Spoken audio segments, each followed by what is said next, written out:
Everybody,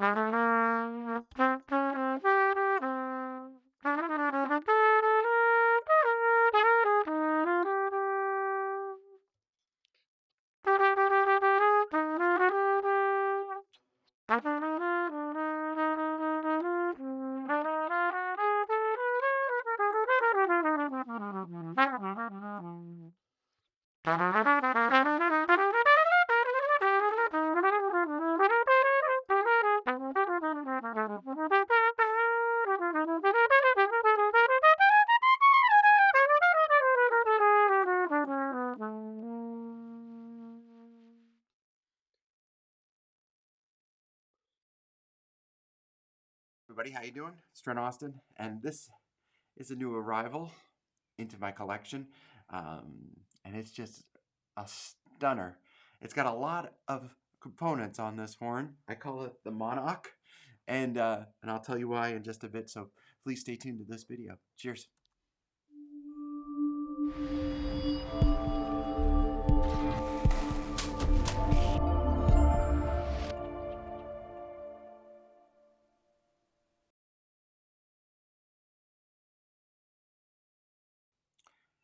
Hey everybody, it's Trent Austin from Austin Custom Brass. I hope you're having a fantastic day. Please take a moment, hit that subscribe button. Well, I'll put my horn right there.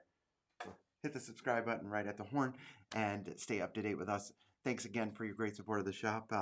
It's almost May, hard to believe, and we are expanding our roster.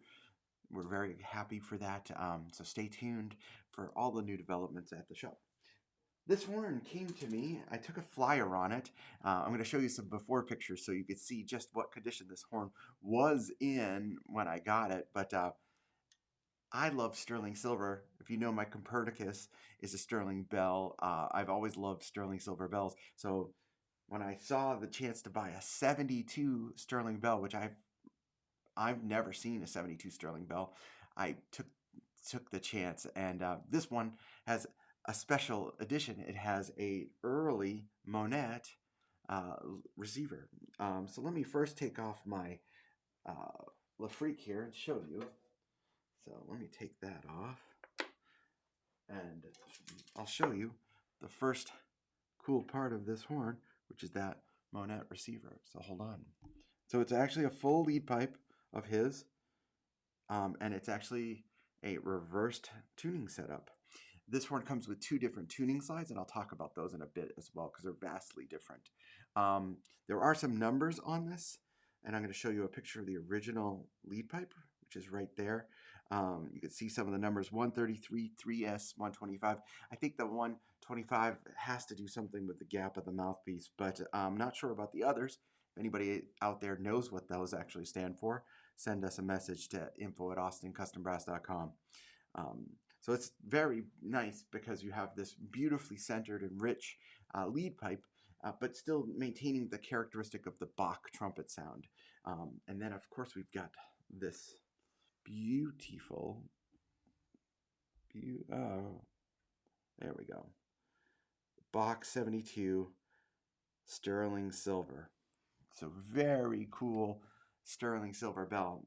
If you know anything about sterling silver, one, it's a little hefty in the hand. It adds a little bit of weight. Two, it's pure silver, so the energy level on sterling is amazing. When you push it, it gets vibrant. When you relax on it, it gets quite warm. And that beginning clip is on my microphone, completely raw, of it just being nice and warm and rich. 72 has that large flare. When Wynton started recording in the early 80s, he was playing a 72. He eventually went to 65 before he went to a Monette. So I feel like this horn sort of bridges that gap. It's got a little bit of Bach and it's got a little bit of Monette, which I love. I had an early Monette back in the day. It was silver plated and I love that horn. This horn comes with two different tuning slides. This one is a large bore MK sterling silver slide. That one's been restored, and I'll talk about the restoration in a bit. This one is in the condition that I got the horn in. This is a bronze C-shaped slide. Both of the tuning slides are made by MK, Mike Beulah, and they're wonderful. Yeah, let's talk about the restoration a little bit, because look how gorgeous this horn is. Just is really a stunner. And my friends at Heritage Music Repair did that. They're in Kansas City, and they do incredible refinish work. I know they always have a bit of a backlog, but they do exquisite work for us and many others in the area. Um, and I would highly recommend them. This came with some aluminum curry trim, so I have that on the horn as well. Let me show you a couple of the before pictures, because here's the first one. It did not look so good, and it had a lot of damage in the bell that we had to take a fair amount of time getting back to correct spec. This is a very important area on the horn, so if it's out of round at all, the horn doesn't play that well. And then, of course, we've got this one. This has got, I'm going to move this over here, hold on. They took off the ring. I wanted to have the standard setup, so they put that back on, did a perfect job. It's just like it was at the factory. That enough talking. Let's play this horn a little bit. So let me switch off the mic and play a little classical music for you.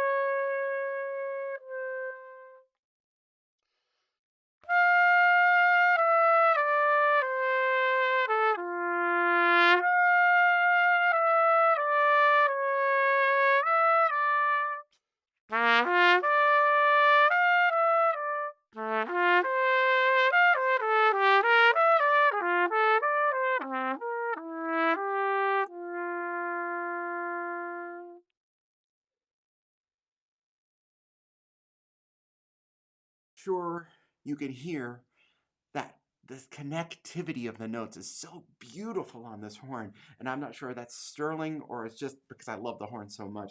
It has that that creaminess in the transition. Let me play something a little faster classically.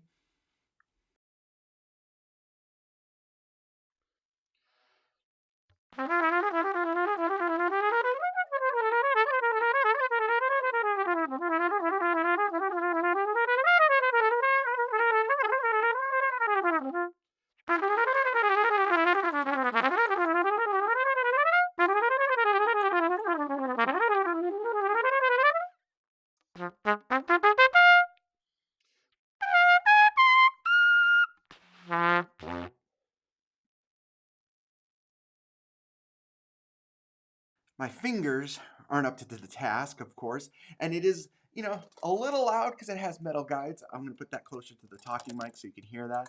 It does have the metal guides. It does come with nylon as well. The crook is really amazing because it changes the sound so much. This is much more, I would say it's much more classically suited. It has a nice purity, but it also opens up the horn a little bit. So if you're playing a little more aggressively on the articulated shape, hold on.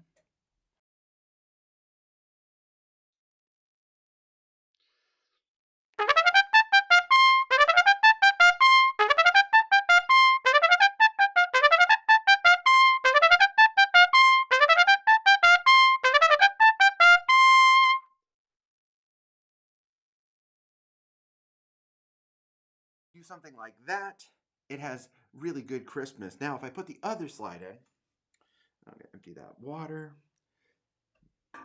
This is the semi-round bronze slide. And you would think a rounded slide would be darker, but that's not always the case, especially when you change the alloys in the crook. This is bronze, and the one that I just played was sterling. So, of course, sterling is going to be vibrant and lively. Let me play a ballad on this. It's so much fun.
Got everything in it, and it really is. It's not an easy horn to play. Let's talk about the drawbacks of this horn.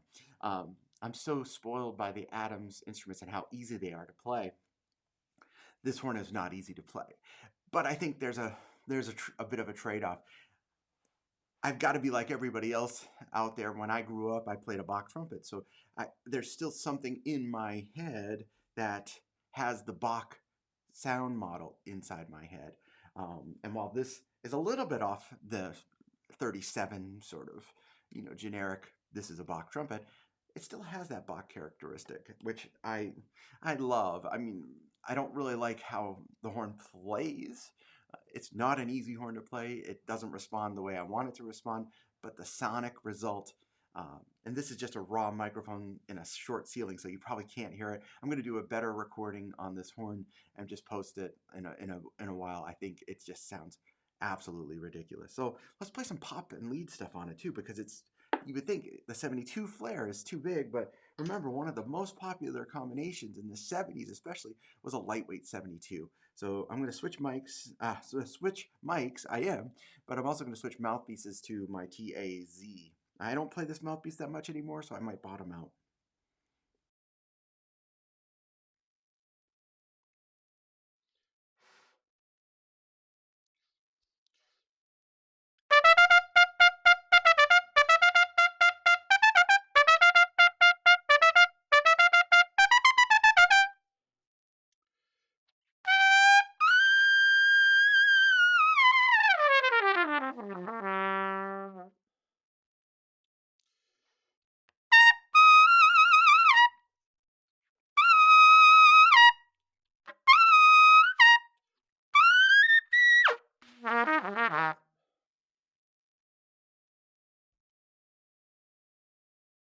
So that does that quite well as well. And I think I peaked the mic there. I'm sorry. So if it's a little hot, I am very sorry. But that's a tour of the Monach or the Bachette, you might want to say, which is that Bach sterling silver with the Monette lead pipe and tuning slide. And no, it's not for sale, but I'll put a link in the TA collection on this description because I've got to sell a horn. House rule is one horn in, one horn out. So there'll be some amazing horns for sale in that link. If you have a moment, hit that subscribe button. Stay up to date with us. Thank you so much for all you do for ACB. We can't wait to see you soon. We're opening for appointments in just a bit. Stay safe and keep on keeping on. Cheers.